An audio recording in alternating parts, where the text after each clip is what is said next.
ఇప్పుడే జీ5 app download చేయండి. చూడండి మీ ఫేవరెట్ టీవీ షోస్ ఎప్పుడైనా ఎక్కడైనా. హై ప్రోటీన్ హల్వా అని చెప్పొచ్చు అమ్మా. ఇది పెసరపప్పులో 25% ప్రోటీన్ ఉంటుంది. పప్పుల్లో కమ్మటి రుచి పెసరపప్పు.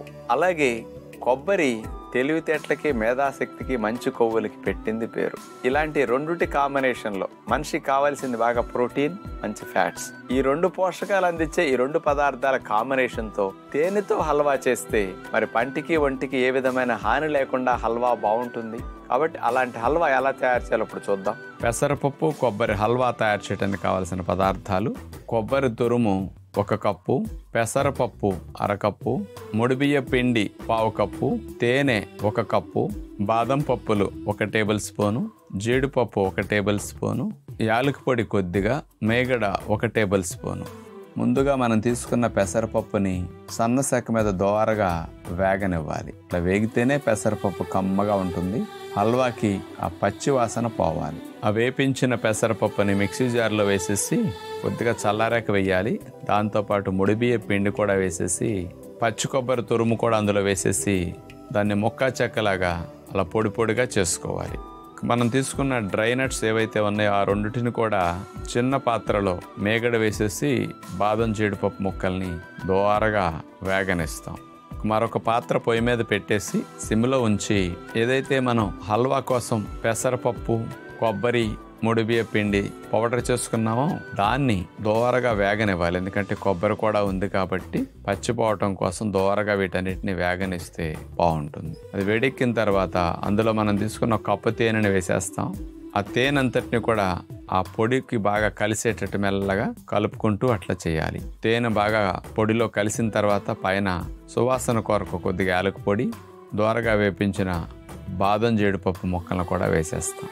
చివరికి గరిటికి కానీ పాత్రకు కానీ అంటుకోకుండా అలా వచ్చే వరకు వస్తే వేడెక్కనిచ్చి ఇలా బాగా అంటుకోకుండా ఉన్నప్పుడు హల్వాకి పదార్థం సిద్ధమైంది. మనకు కావలసిన ట్రేలో దాన్ని వేసేసుకుని కొన్నిటి సహాయం మనం తీసుకుని చేసినప్పుడు మన శరీరంలో ఎక్కువ ఫ్లెక్సిబిలిటీ వచ్చి కొన్ని ఆసనాలు చేసినప్పుడు ఎక్కువసేపు దాని సపోర్ట్తో ఉండగలుగుతాం. ఆసనాల్లో హోల్డింగ్ కెపాసిటీ ఎక్కువ అవుతుంది. హోల్డింగ్ కెపాసిటీ ఎక్కువైనప్పుడు ఆసనాల ఫలితం రావటం ఎక్కువ ఉంటుంది. అందుకని ఆ సపోర్ట్తో చేసే వాటి వల్ల ఆసనాలు ఎక్కువసేపు నేను ఉండలేకపోతున్నాను, ఆసనాల ద్వారా ఫలితం ఎక్కువ కనిపించట్లేదు అనేవారికి ఇలాంటి వాటి సహాయంతో యోగా చేస్తే ఆసనాల ద్వారా వచ్చే ఫలితాలు బాగా మెరుగ్గా ఉంటాయి.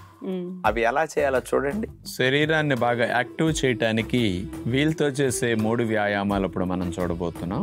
యోగా మ్యాట్ మీద మనం వజ్రాసనంలో కూర్చుని ఎక్సర్సైజ్ వీల్ని ముందు పెట్టుకుని దాని మీద 2 చేతులు కలిపేసి ఆనిచ్చేసి వీల్ని రోల్ చేస్తూ మనం ముందుకు జరుగుతాం. ఇప్పుడు యోగ ముద్రాసనంలో మనం తల నేల కాలన్నట్లు ఎట్లా వంగుతాం అలా చేతులు పైన పెట్టి ఆ రకంగా గాలిని వదిలేసి కిందకు వంగి అలా ఉంటాం. కాస్త బడలికి తగ్గి బాగా చురుగ్గా మనం అవటానికి ఇది బాగా ఉపయోగపడుతుంది. అలా కొన్ని సెకండ్ల సేపు మనం స్ట్రెచ్చింగ్ చేసేసి మళ్ళా స్ట్రైట్గా లేపినప్పుడు చేతులతో పాటు వీళ్ళు మళ్ళీ పట్టుకుని వెనక్కి వచ్చేస్తుంది అనమాట. ఇట్లా ఒక 5-6 రౌండ్స్ ఇట్లా forward and backward movement wheel మీద చేతులు పెట్టి ఇట్లా చేస్తే బాగుంటుంది. ఇక 2వ వీల్ ఎక్సర్సైజ్, ఆ వీల్ పైన 2 మోకాళ్ళ కింద భాగం పిక్క భాగం వచ్చేటట్టు మనం ఆనిచ్చేసి 2 కాళ్ళను కలిపేసి అలా చాపేస్తాం. ఆ తర్వాత 2 చేతులతో ఆ వీల్కి ఇరువైపులా మనం అట్లా పట్టుకుని గాలిని వదిలేస్తూ తలను సాధ్యమైనంత వరకు ముందుకు వంచి ఎంతవరకు బెండ్ అవ్వగలిగితే అంత మంచిదనమాట. ఆ తర్వాత కుడి చేతితో వీల్ని వదిలేసి కుడివైపుకి చేతిని వెనక్కి పెట్టేసి కుడివైపుకి మెడనను ట్విస్ట్ చేయాలి. ఆ తర్వాత ఈసారి ఎడమ చేతిని వదిలేసి ఎడమ చేయిని వెనక్కి భాగం చాపేసి మెడ నడుముని వెనక్కి వైపుకి అట్లా ట్విస్ట్ చేయాలి. ఇక 3వది మనం కాళ్ళు చాపేసి రొమ్ము భాగానికి దిగువన ఈ వీల్ వచ్చేటట్టు ఆ భాగాన్ని వీల్ మీద ఆనిచ్చేసేసి మనం పడుకుంటాం. ఈ రొమ్ము భాగం దగ్గర అట్లా ప్రెస్ అవుతుంది కాబట్టి వీలు ముందుకు జరగకుండా అట్లా ఆగుతుంది. చేతులు పైకి లిఫ్ట్ చేసి అట్లా నమస్కార ముద్రలో పెట్టి అట్లా ఉంచేస్తాం. 2 కాళ్ళను కూడా కలిపేసి చాపేయాలి. ఇట్లా భుజంగాసన పోజులోని చేతులు పైకి లిఫ్ట్ చేసి ఈ భంగిమలో కదపకుండా మనం అట్లాగే ఉంటాం అనమాట. ఈ వీల్ సహాయంతో ఈ రకంగా స్ట్రెచ్చింగ్ చేసి కదలకుండా ఉంటే చాలా చాలా ఎక్కువ బెనిఫిట్ వస్తుంది అనమాట. 100 గ్రాముల పిస్తా పప్పులను తీసుకుంటే 560 కిలో క్యాలరీల శక్తి ఇందులో లభిస్తుందమ్మా.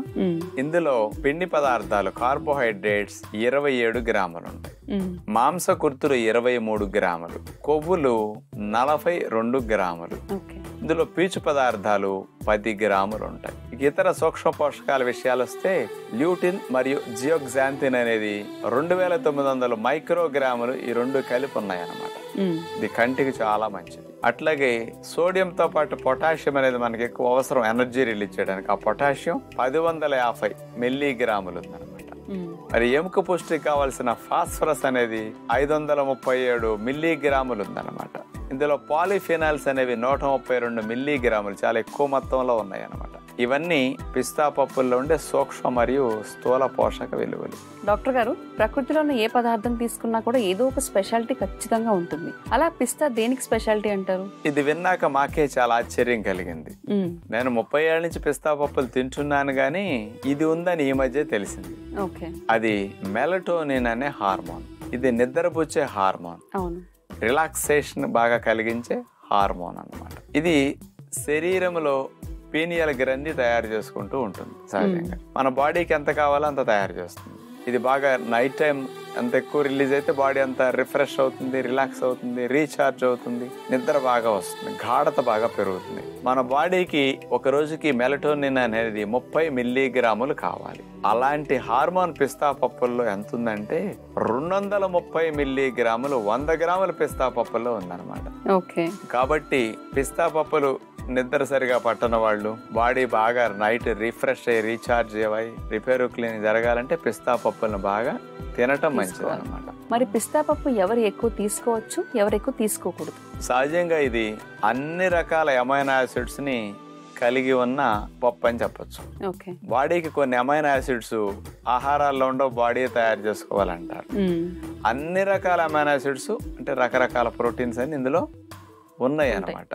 అందుకని చాలా మంచిది అని చెప్పవచ్చు. ఇందులో పాలిఫెనాల్స్ ఎక్కువ ఉండటం వల్ల పవర్ఫుల్ యాంటీ ఆక్సిడెంట్ లాగా పనిచేసి ఫ్రీ రాడికల్స్ అన్నిటిని నిర్మూలించడానికి, యాంటీ ఆక్సిడెంట్స్ బాడీలో బాగా డెవలప్ చేయడానికి ఇది బాగా పనికొస్తుందని సైంటిఫిక్ గా పెన్సిల్వేనియా స్టేట్ యూనివర్సిటీ వారు అమెరికాలో పిస్తా పప్పుల వల్ల యాంటీ ఆక్సిడెంట్ లెవెల్ బాగా పెరుగుతున్నదని వాళ్ళు నిరూపించారు.